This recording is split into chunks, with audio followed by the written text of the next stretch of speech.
Hello guys, तो मैंने कल एक वीडियो बनाई थी जो मैंने यूट्यूब पे पोस्ट करी, जो अभी कोलकाता में रेप एंड मर्डर केस हुआ है उसके रिगार्डिंग हमने एक वीडियो बनाई थी। उसमें मेरे को बहुत सारे कमेंट आ रहे हैं। पहले आप मेरी ये वीडियो देखो। गाइस, रिसेंटली जो अभी केस हुआ है डॉक्टर के साथ, उनका मर्डर और रेप को देखते हुए तो ऐसा लगता है कि बहुत बुरा हुआ है और ऐसा होना नहीं चाहिए था बिल्कुल भी जो हुआ है।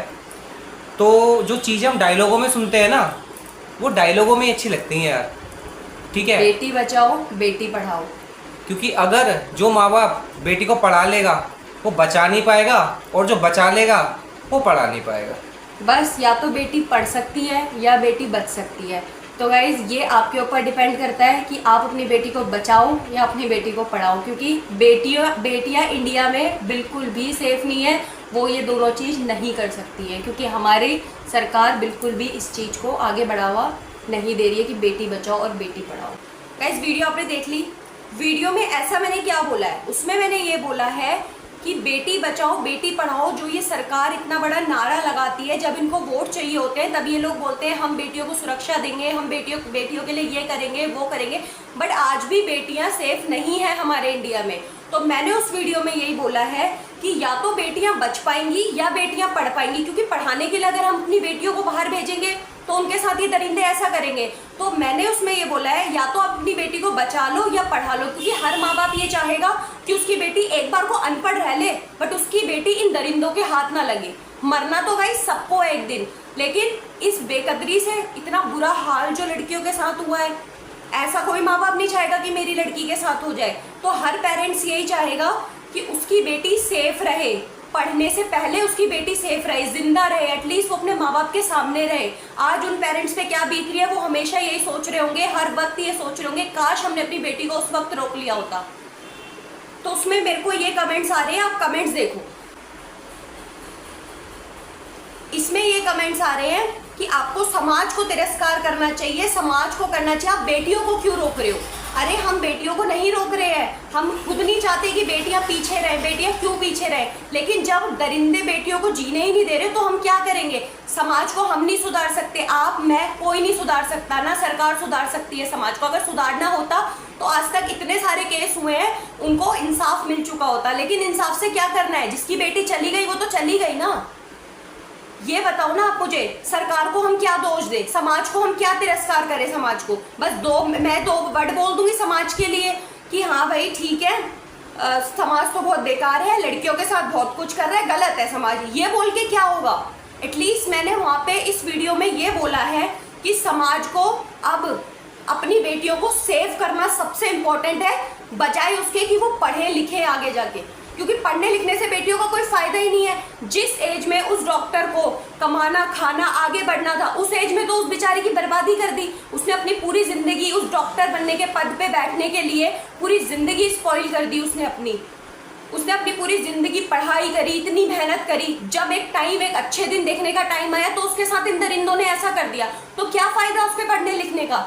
एटलीस्ट अगर वो ना पढ़ती तो वो अपने घर में अपने माँ बाप के साथ बैठी रहती, इन दरिंदों के हाथ तो नहीं लगती। हर पेरेंट्स यही चाहेगा कि उसकी बेटी जिंदा रहे, बजाय कि इसके कि वो पढ़े और इन दरिंदों के हाथ लगे। ये मेरा बोलने का मतलब है। मैं बेटियों को पीछे नहीं खींचना चाहती, या हम लोग बेटियों को पीछे नहीं खींच रहे हैं, हमारी सोच बेकार नहीं है, लेकिन समाज ऐसा हो चुका है कि हमें अपनी बेटियों का हाथ पकड़ के रखना पड़ेगा।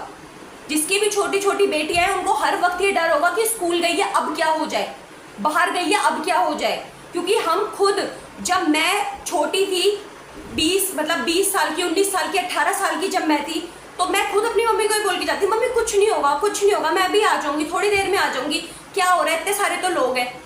बट मेरे को आज डर लगता है अंदर से कि, और वो लड़की भी यही बोल के गई थी कि वो डॉक्टर है और वो वहां पे सेफ है, वो हॉस्पिटल जा रही है, कोई घूमने नहीं जा रही। तो आप लोग ये बात खुद सोचो कि जब उसके साथ इतनी बड़ी दरिंदगी हुई है, उसका जिम्मेदार कौन है। आप लोग तो सिर्फ कमेंट कर देते हो, कमेंट करने से क्या होगा, सड़क पे उतरो, इंसाफ दिलवाओ उसको। फिर अगर आपको मेरी वीडियो से इतनी आपत्ति है, अगर आपको मेरी वीडियो से ये पता चल रहा है कि हाँ मैं बेटियों को पीछे खींच रही हूँ, तो फिर ठीक है, हम बेटियों के लिए वीडियो नहीं बनाते, आप अपनी बेटियों को पढ़ाओ घुमाओ और इन दरिंदों के हाथ सौंप दो।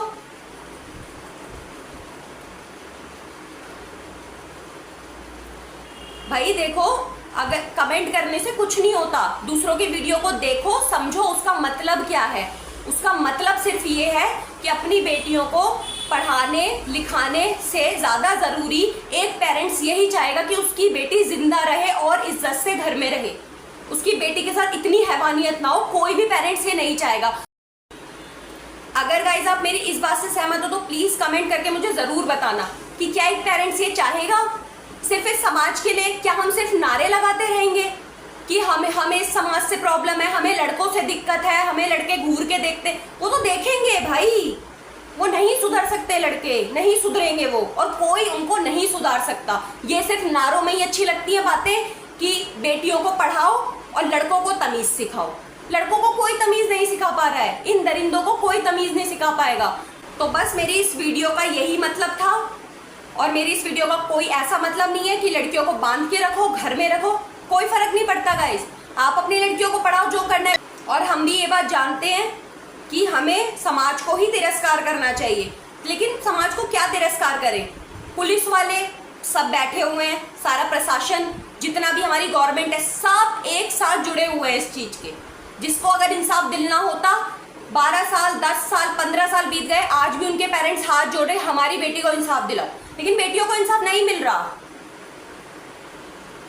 तो इससे तो अच्छा है ना कि हम अपनी बेटियों को अपने पास रखें, यहाँ लगा के रखें हर वक्त, नहीं उनको बाहर भेजें।